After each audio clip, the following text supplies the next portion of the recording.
ሰላም ኣመል ዓለም ዘለኹም ክብራት ኣሕዋት ሰላም እግዚአብሔር ምሳኹም ይኹን። ናይ ሎም መዓልቲ መደበይ እምበር ክትፈትውዎ ተስፋ እንዳገበርኩ ቅድሚ ንዕባለይ ግን እቶም ሓደሽ ደኣ ዘለኹም ላይክ ሳብስክራይብ ኮመንት እንዳገበርኩም ነዚ መዓልታዊ ሒዘ ዝመጽእ ቪድዮታት ተኻፈልቲ ክትኮኑ ብኽብሪ ዕድመኩም እቶም ምሳይ ፀናኹም ከዓ ከም ቀደምኩም ምትብባዕኹም ኣይፈለኒ። እዚ ቪድዮ ብላይክ ጀምሮ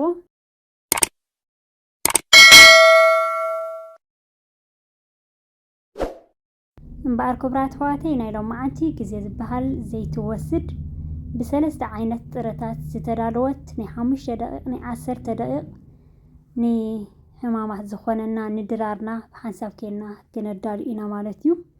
ክብራት ኣሕዋተይ ብፍላይ ኣብ ናይ ሕማማት ግዜ ብጣዕሚ ከምዚ ዓይነት ክንጥቀም ከለና በቲ ፀብሒ ሰራሕ ኮደ ሽጉርቲ ቆሎ ኮደ ዝገበርኩ ደለ ግዜ ዝበሃል ኣይትብልን ኢኻ ማለት እዩ። ግዜኻ ትጥቀመሉ ኢኻ እንደገና ከዓ ፄምና ምስ በዓልና ከምዚ ዓይነት ክንምገብ ከለና ብጣዕሚ ዝበለፀ ማለት እዩ። ብሰለስተ ዓይነት ጥረታት ጌርና ክነዳልዎ ኢና ማለት እዩ። እግዚአብሔር ኣምላኽ ንዓና ክብል በጃ ዝሓለፈልና መፈወሲና መባረኺና መቐደሲና ጾም ይግበረልና ርሑስ ምጅማር ጾም ናይ ሕማማት ይግበረልና። እዞም ኣሕዋተይ ኣብ ጸሎት ኩላትና ንደጋገፍ እምበር ከም ትሪእዎ ዘለኹም መጀመርያ ንጣጢዕ ኦርጋኒክ ዝኾነ ብዮ ማለት እዩ ኣዳልየ ኣለኹ። ንዓኡ ከዓ ክቆልዎ እየ።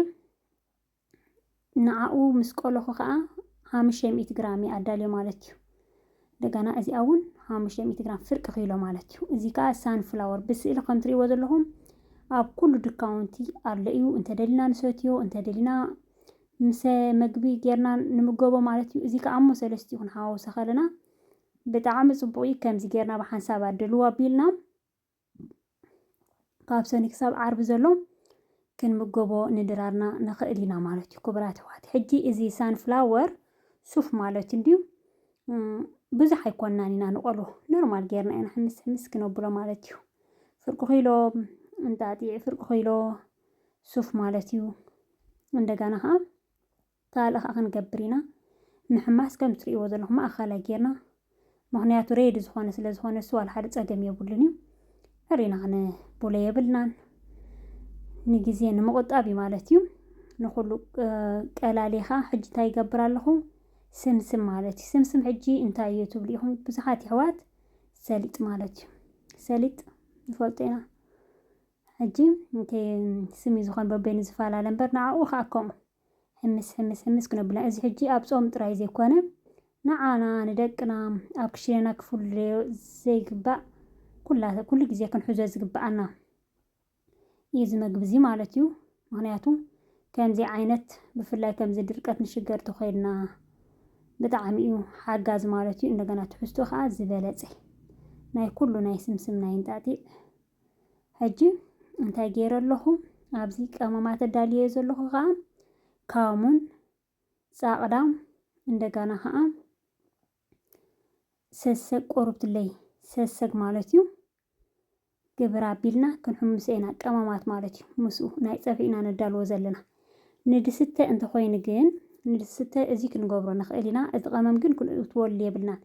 ሕውስ ምሽ ነብሎ እቲ ጥረታት ሕውስ ምስ ኣበልናዮ ሽዑ ናብ ቅንስ ኣቢልና እቲ ንፀብሒ ዝኾነ ቃሞ እቲ ፀብሒ ዘይኮን ከዓ ነብሎ ኩሉ ብሓንሳብ ገይረ እቲ ቀመም ኖርማል ከምዚ ንእሽተይ ሕምስ ተዘይኮይኑ ኣየበልክዎን ኖርማል ገይረዮ ዘለኹ ማለት እዩ። ክብራት ኣሕዋተይ ቁልቁሉ ክነብሎ ምክንያቱ እቲ ትሕዝቶ ምንታን ከየብለና ተቐመም ዕሪና ከይሕረርና ከም ትሪእዎ ዘለኹም ገይረ ግዜ ንምቁጣብ ጣዕጣዕጣዕ ኣቢልና ኣቢለና ኣለኹ ማለት እዩ።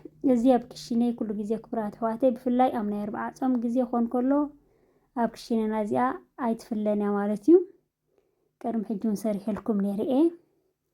እዚኣ ብጣዕሚ ኣገዳሲት ዝኾነት መግቢ ከማን እቲ ናቱ ትሕዝቶታት ርኢኻ እቲ ናቱ እንታይ ዝበሃል ኢኻ ከማን ነዚ ሕማማት ሲ ትበቃ ኣይኮነትን ኢኻ ትብላ ግዜ ኣብ ስዕረት ካብ ማንም ዝምረፅ መግቢ ስለ ዝኾነ እዚ ማለት እዩ። ክብራት ኣሕዋተይ ብዝኾነ ከም ትሪእዎ ዘለኹም ብጣዕሚ ገለ ዓይነት ዛ ማሽን ናይ ጁስ ከዓ ናይ ፅሟቕ ማለት እዩ። ብሓንሳብ ከምኣ ጌርና ብክልተ ግዜ ኾን ድዕኽ ተደሊና ኣብ ናይ ቡን ክንገብሮ ንኽእልና ግን ኣብዚ ናይ ፅሟቕ ጌርና ጥሕን ነብሎ ማለት እዩ።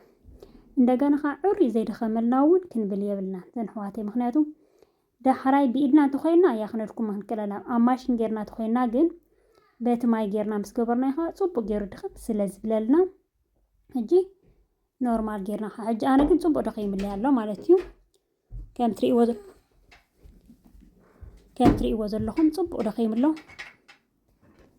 كم زي أجبر عبيلنا كم تري وزن لهم كله إتقامات كله تي سليط تي سان فلاورز جبرنا يسوف مالتين تاد حوسو سابينا تحان كلهم تحاوي سنديو كم زي جبر عبيلنا بحساب أدلو أنت بيلنا يوم نسوم ملئنا تدلنا نسوتي خاو إتقامات كم زبالكم إلي بيلنا انت دلنا 5 نتقوملو انت دلنا صفي كنسرحنا انت دلنا 3 4 8 كنافت صفي نسرح لها اتو نبلو مالتي كبرات حواتي كمزي جبر عبيلنا متحازينا ملابيلنا ناي سومنا لكل لخاني معناتهم እግዚአብሔር አምላክ ታይ መቅብለክም ምክንያቱ አነ ኸይጽዮ ወድሃን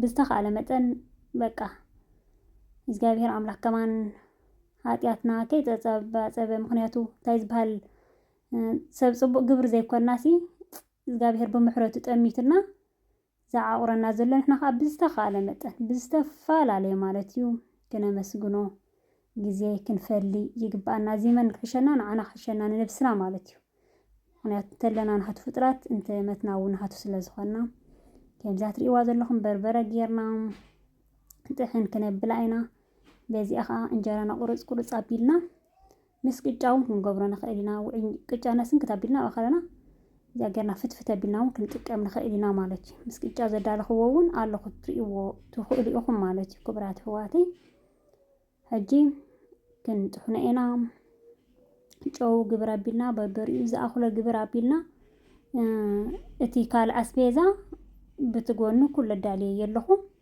ዳሕራይ ክንገብሮ ኢና ማለት እዩ ከም ትሪእዎ ዘለኹም ሓፊስ የገርየ ዘለኹ እንደገና ጽቡቕ እዩ ዝመጽእ ናይ ሰለስቲኡ ስለዝኾነ ከብል መዓቲ እንደገና እቲ ሳን ፍላወር ከዓ ብጣዕሚ እዩ እቲ ሱፍ ማለት እዩ ክሓፍስ መዓት እዩ ናይ ሱፍ በይኑ ፍትፍት እውን ዘዳለኽዎ ኣሎ ክትሪእዎ ትኸላእኸን ነዚ ሕማማት ክጠቕመና ይኽእል እዩ ማለት እዩ ሕጂ ኣብዚ ፓፕሪካ ጉዕ ከም ትሪእዎ ዘለኹም ሽጉርቲ ኩሉ ገይረላ ጽፍፍቲ ዝኾነት ምግቢ ማለት እዩ ክብራት ሕዋተይ ከምዚ ኣግብረብልና ሕጂ ክነብሎ የብልናን ክነውሕደሉ የብልናን ብዝሕ ዝበለ ክንገብሮ ኣለና ምክንያቱ እቲ እንጀራ ንኽሰትዮ ቀልጢፉ ኣይድንጉን እዩ ከምኡ ስለዝኾነ ከምዚ ኣግብር ኣቢልና